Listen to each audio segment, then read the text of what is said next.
This question of ongoing farmer income is so present for us after our last 3 years of drought. I mean, nobody had our back, right? We have crop insurance, but there is a significant gap between what we get for crop insurance versus our neighbors in a chemical fallow no-till system. Things like we could be paid to do intercropping by NRCS, and then on risk management agency, we're told under crop insurance that is a prohibited farming practice, and you're not covered. That is a what? Prohibited practice. Yeah, that's crazy.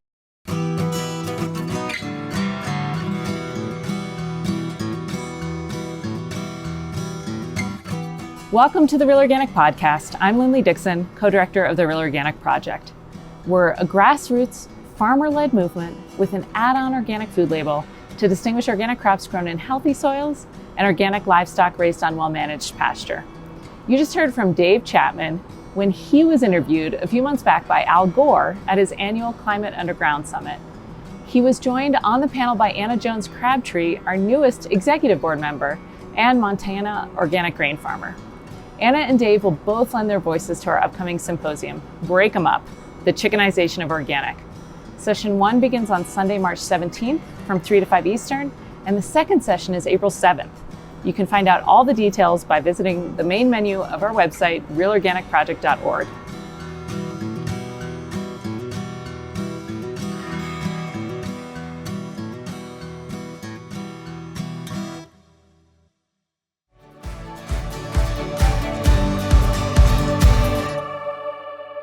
Welcome back. Our next conversation gets at the heart of what we need to make agriculture more sustainable, a transition away from conventional approaches and a transition that operates at scale. We've heard from Secretary Vilsack on the pro-regenerative agriculture policies that he is supporting at the USDA. But as you know, this is a grassroots farmer-led movement. So it's apt that we'll hear now from two farmers who are great advocates for regenerative agriculture through their own work. First, I'd like to introduce Anna Jones-Crabtree of Vilicus Farms. Anna is an organic farmer in Montana at Vilicus Farms. She also leads a farmer apprenticeship program on the Northern Great Plains. And joining her is Dave Chapman, the co-director of the Real Organic Project and a pioneer in maintaining the integrity of the organic label. I'm so honored to have both of you here with us today for this important discussion. Thank you so much. Anna, to begin with, I'm hoping you can help us understand what I consider to be one of the most important topics at this conference, and that is how farmers can make the transition from conventional to regenerative agriculture. Change is always difficult, and changing farming practices can be particularly difficult for many reasons, not only economic, but also cultural and familial. And so please share with us your story of how you made the transition and the broader lessons you think we can learn about how to support other farmers starting to make this transition. Yeah, certainly. It's an honor to be here and having this conversation with you both. Doug and I started our farm in 2009 from scratch, and we knew that we were going to be organic from day one. So we've been now managing 12,500 acres. And much of that we have transitioned from a chem fallow no-till conventional system into organic. As you alluded to, there is so many facets to supporting farmers in shifting systems. What Doug and I believe is it's not necessarily a shift in practices. It has to be a shift in mindset. You have to think differently about your farm as a whole system, not a checklist of practices. There's a lot of other policy work that I think we can be doing to help support farmers in the transition, because we're really stuck in a larger support structure system around farmers that isn't leading us to diversity and biological solutions. So that's the short. I could go on for many, many more words, but Well, that's the short. We'll come back to you. Let me turn to Dave now. Dave, another crucial topic that has significant policy and market implications is the issue of certifications, and I know you've been deeply involved in that. This really speaks to the importance of defining what we mean by regenerative agriculture, so the label doesn't get taken away with big corporate interests redefining it to their liking and profit. And also the organic certification, an area where you spend a lot of your efforts. Could you walk us through the certification issue from your point of view and explain why you believe it's so important for the future of organic and regenerative agriculture? Sure, Al. I believe that there are millions and millions of people who want what you and I want and what Anna wants, which is that we want to see an agriculture that we can say that is real organic. We could say that it is real regenerative. I think in their essence, those two terms would be the same. And that we want to see livestock that is raised on pasture and chickens that are out, in the grass every day. And we want to see vegetables grown in really healthy soil. So the question is, how do we connect this community of people who want to eat that food, and there are millions, with the community of farmers who want to grow that food and make a living?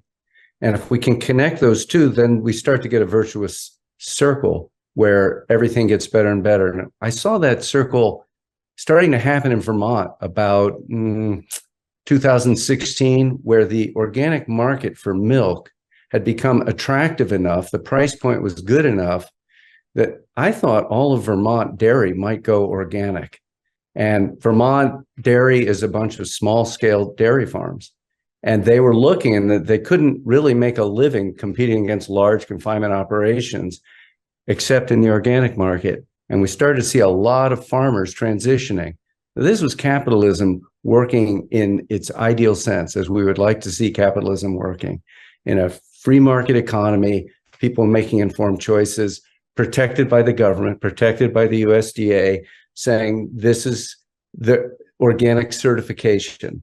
It was working. And most of those farms, people are not transitioning to organic in Vermont anymore, simply because they can't make a living. And they can't make a living because the organic market has been flooded with confinement milk from the Southwest primarily. And it's depressed the price, and the whole thing is a little bit falling apart. And the same thing, I believe that regenerative faces all the same challenges as a separate market as organic, but organic has one difference. It's got a legal definition. It's got a law that's a good law, the Organic Food Production Act.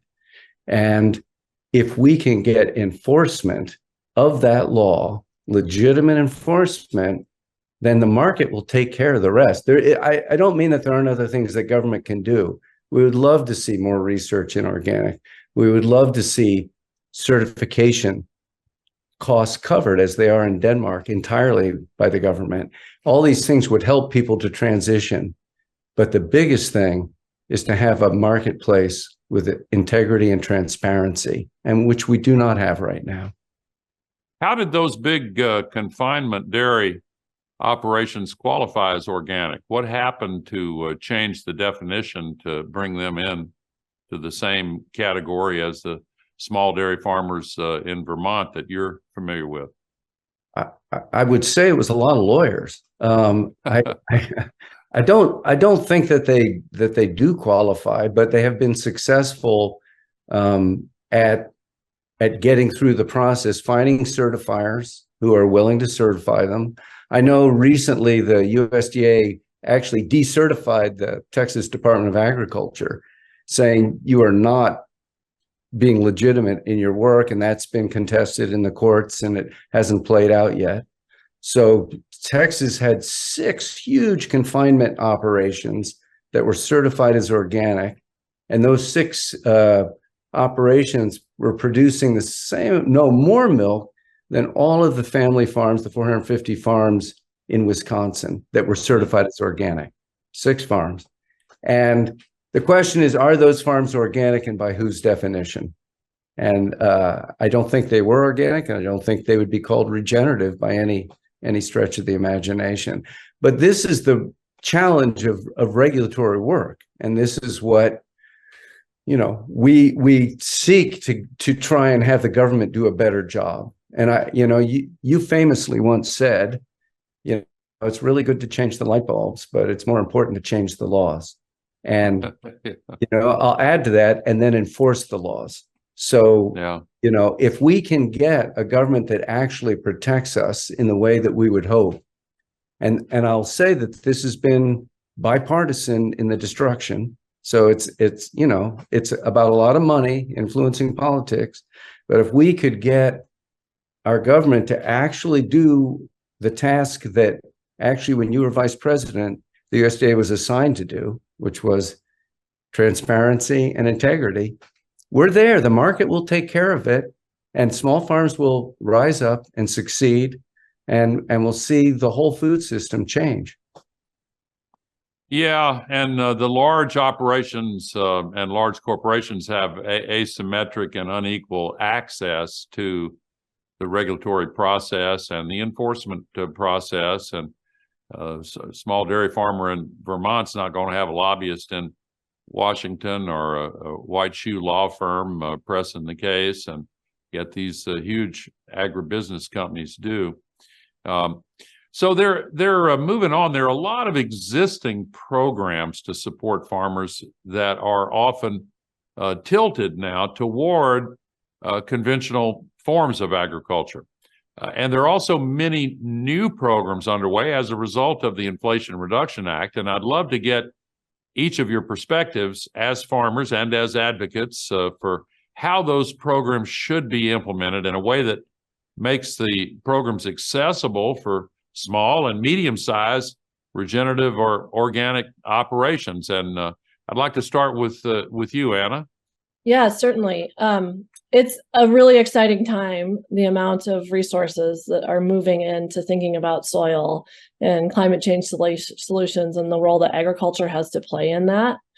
I might disagree a little bit with Dave in that I think we often say if we just fix the market solution, we're going to fix everything else.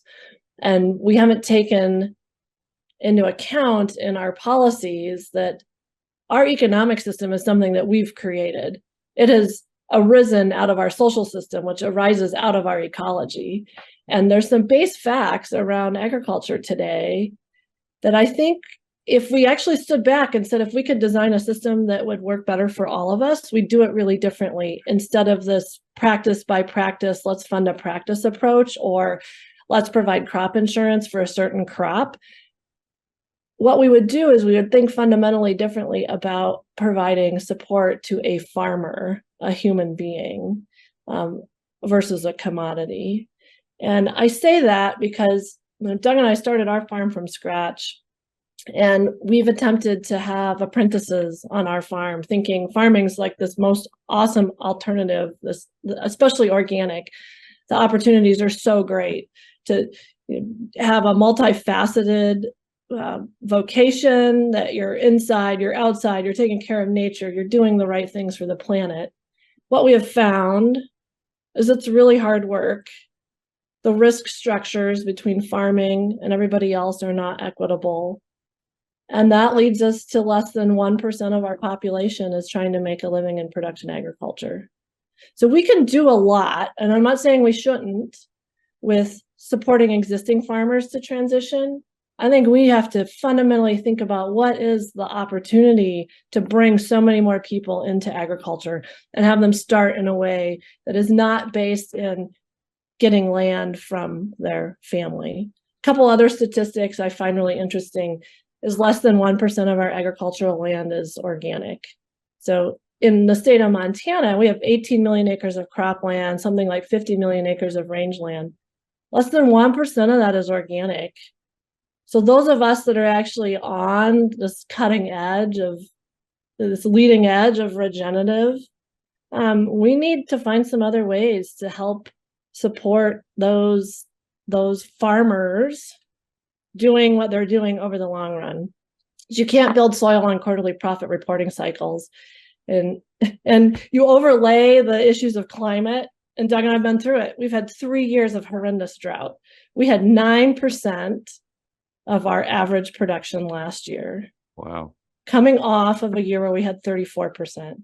We still did all the right stuff, right? We grazed cows. We have a 7-year crop rotation. We grew 20 things. We paid people to do it. I worked an off-farm job to have health insurance to support us.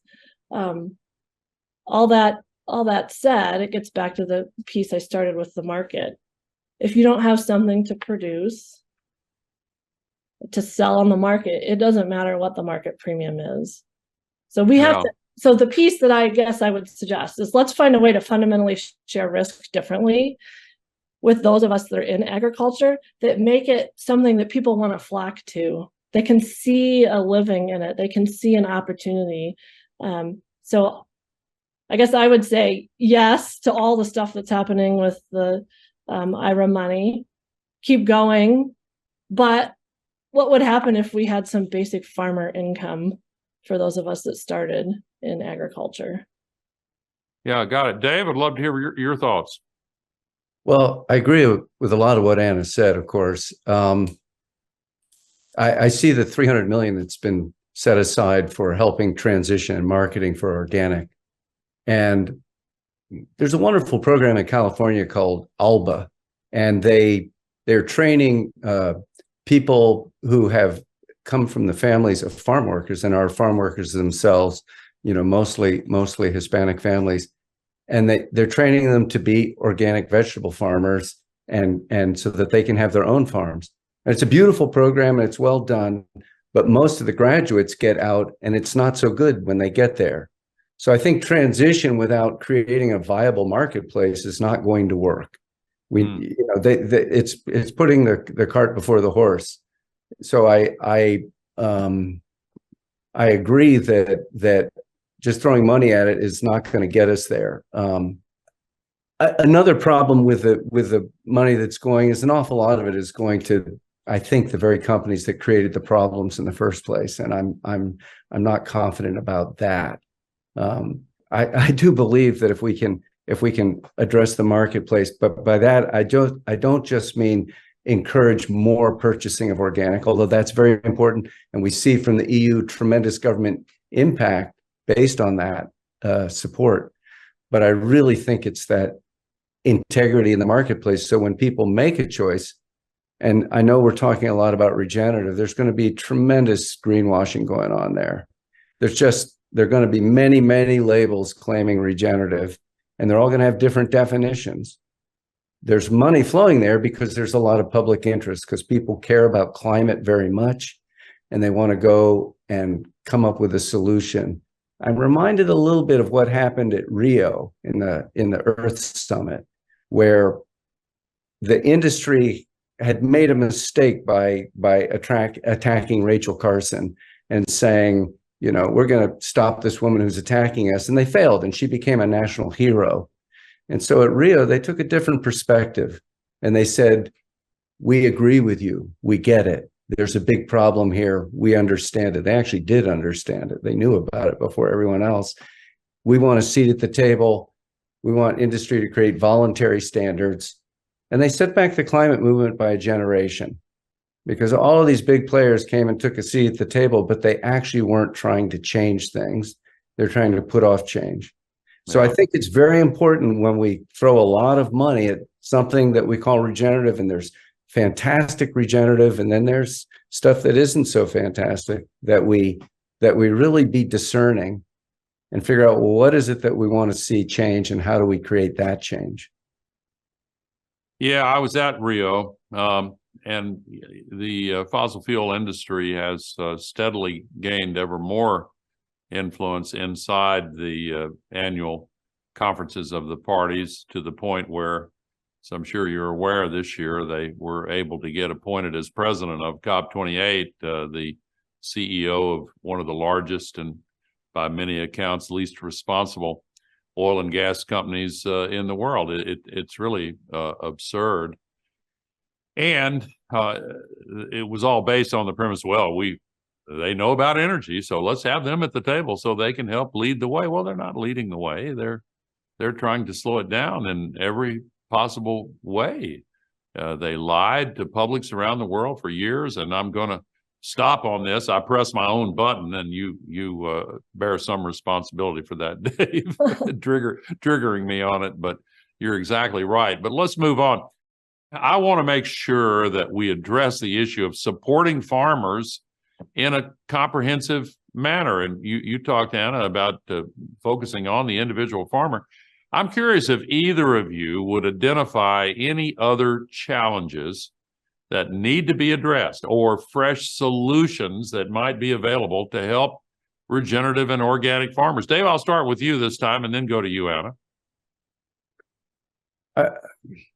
I think that obviously we need to spend more money on research. If organic is 7% of the marketplace, I believe, and we're getting, I think, far less than 1% of the research dollars. So that would be a huge place to immediately address.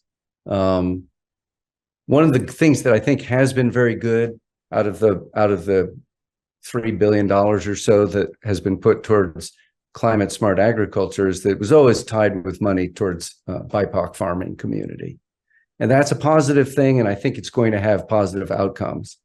But again, if we don't create the marketplace for when they get there, we're still not solving a problem. And I think, Anna has a lot of ideas about maybe how to do that. I have the idea we've been working on Real Organic, which is to try and create a marriage with the people who want to buy that food. And I've been accused of preaching to the choir, but I say it's a very large choir. There are millions and millions of people who want this. They just can't necessarily find it or trust it. And if we look at the EU, interesting thing. So in the EU, organic sales are just about neck and neck with the US. They're about $1 billion ahead of us, and they're growing much faster. And they've done that without compromising on confinement livestock or hydroponic certified as organic. And so you can see that you don't have to cater to just saying, well, we got to make it cheaper and cheaper and cheaper so that people will come into organic. They haven't done that, and people are still coming. They're flocking to organic. And it's a big market. It's a big world market. There's about 2 million organic farmers in the world. This is happening, and the whole world is looking to the US to do a better job. And we don't control the world market, but we're a big player. And so I feel that we have a responsibility to do better. And that's what we're trying to do. Great. Anna, I'd like to have your thoughts and close us out here. Okay. Well, I think it all comes down to relationships. So, Doug and I are also Real Organic certified. We're Be Better certified by Xerces Society. It's got 400 acres of native habitat for pollinators on our farm, and we're doing a lot more. So what the regenerative organic movement asks of farmers is for us to have fundamentally a relationship with our land, with our soil, with the ecology that's there. That's a give and a take. The challenge that we have is that relationship of reciprocity, where we might graze cows one year and not take and seed cover crops. So we're giving something back to the soil. We grow lentils that put nitrogen down into the soil that feeds the next crop of wheat. You're part of the lentil underground. We totally are. Well, the lentil underground and the climate underground are now connected. Are very similar. I'm really excited about future underground partnerships there. But that relationship building, that's core. And what happens when you turn and you send things off your farm through the farm gate to the rest of the marketplace, we're not asking for fundamental change in the rest of the supply chain. So I think we have to think really differently about risk sharing. Are there longer term contracts that buffer farmers' income against climate and instability?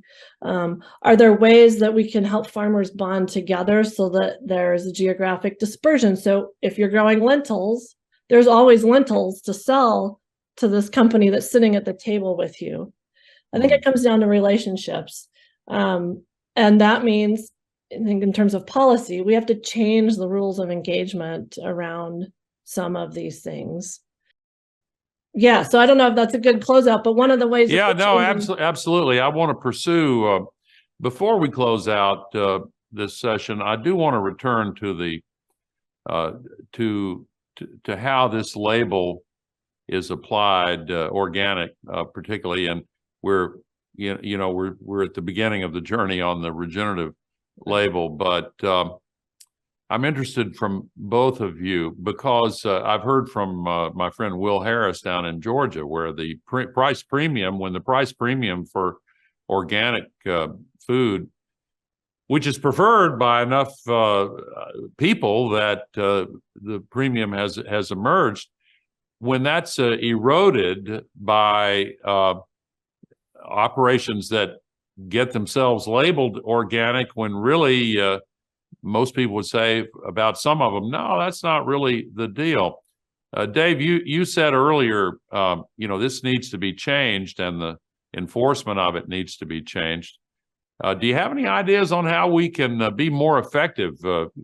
I speak for all of us at Caney Fork Farms here. We're definitely on the same side of this argument that you are. And I'm interested from both of you, and I'll start with you, Dave, because you've worked so hard on this, and then Anna, you've dealt with this a lot as well.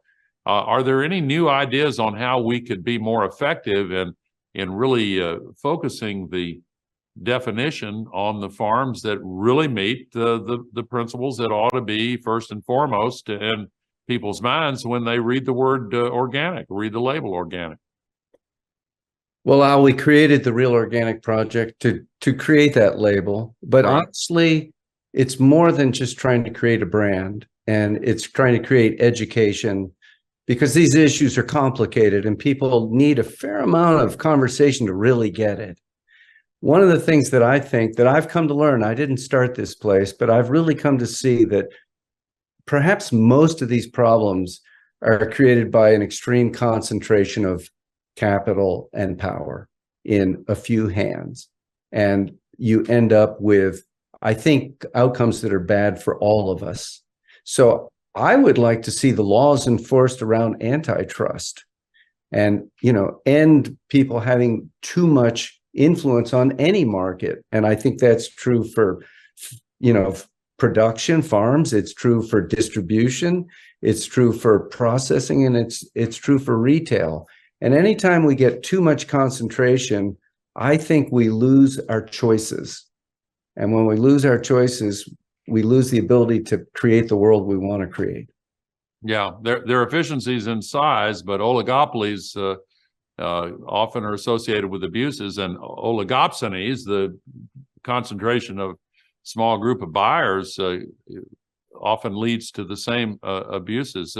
That's another front in this struggle. Anna, what about your ideas on this? Yeah, so many variables to play with. So I love how Dave thinks really, really big. I have to think more of the scale of our farm and what's going on every acre that Doug and I have the amazing opportunity to steward. And this question of ongoing farmer income is so present for us after our last 3 years of drought. I mean, nobody had our back, right? We have crop insurance, but there is a significant gap between what we get for crop insurance versus our neighbors in a chemical fallow no-till system. Things like we could be paid to do intercropping by NRCS, and then on Risk Management Agency, we're told under crop insurance that is a prohibited farming practice, and you're not covered. That is a what? Prohibited practice. Yeah, that's crazy. Yeah, right. So yeah. Okay. So all that said, it comes back to relationships for us, and how do we establish good relationships with every one of our buyers that's honest and transparent, and how we establish relationships with others that can support our farm, because every farm in a way it's a beating heart in every community, right? It provides flow of salary payments to people working on it, provides flow of food, it takes care of clean air and clean water. So how do we support farms like that in a way that's not really reductionistic? So we've launched a CSSA program, which is community supported stewardship agriculture. It's a riff on the CSA program of how do we have risk share of some of our buyers. So instead of trying to get ecosystem service payments and reductionistic carbon payments, we're actually engaging a suite of people. I think we have 70 or 80 now that are paying for our stewardship service. So we have some base income under it. So I think we have to think fundamentally different, some more creativity in terms of options, and not allow ourselves to just be stuck in the system that's not working for all of us.